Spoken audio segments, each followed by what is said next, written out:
Well, Hurricane Michael is being blamed for at least half a dozen deaths in the U.S., including an 11-year-old girl killed in Georgia. This morning, crews are searching for survivors through the seemingly endless devastation in the Florida Panhandle. Laura Podesta has more. Rescue teams are going door to door in Mexico Beach, Florida, searching for survivors of Hurricane Michael. I just started crying because I see Louisiana, I see Miami, I see people who have been through this before and understand. The quiet tourist town took the brunt of the storm's 155-mile-per-hour winds. Everybody we know lost their house, everybody, and their jobs. State officials say 285 Mexico Beach residents ignored the mandatory evacuation order.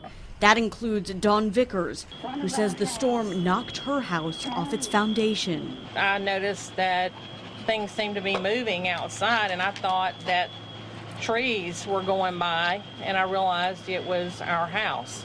In nearby Panama City, the damage is enough to shock even the most experienced rescue workers. I've been in the fire service 36 years, and to see freight train cars just blown over, semis blown off the road into the woods, it's just unimaginable. A weakened but still ferocious Michael hit the Carolinas and Virginia yesterday, where flash flooding led to dozens of rescues. When I turned, I immediately started sinking. I knew that I had hit the ditch. And I put it in reverse, and of course, it didn't go anywhere. A North Carolina man was killed when a tree fell on his car. Laura Podesta, CBS News. Roughly 1.5 million customers from Florida up to Virginia are without power this morning because of the storm. Florida Governor Rick Scott says 20,000 utility workers are working to repair downed power lines in Florida.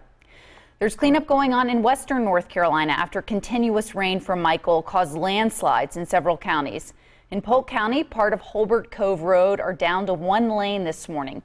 Drone video shows where debris, trees, and mud slid down the side of the cliff and onto the road. The Polk County Emergency Management Director says the recent string of severe weather has oversaturated the ground. Much saturation of the water we've had since May.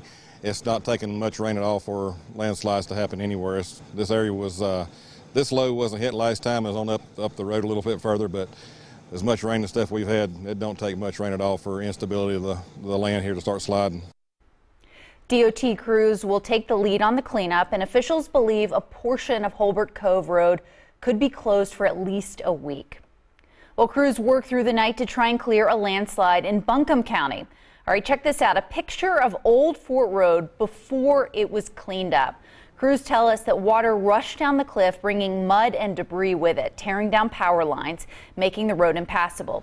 During the cleanup, officials also found a storm drain pipe just down the road. It was washed up and had to be replaced.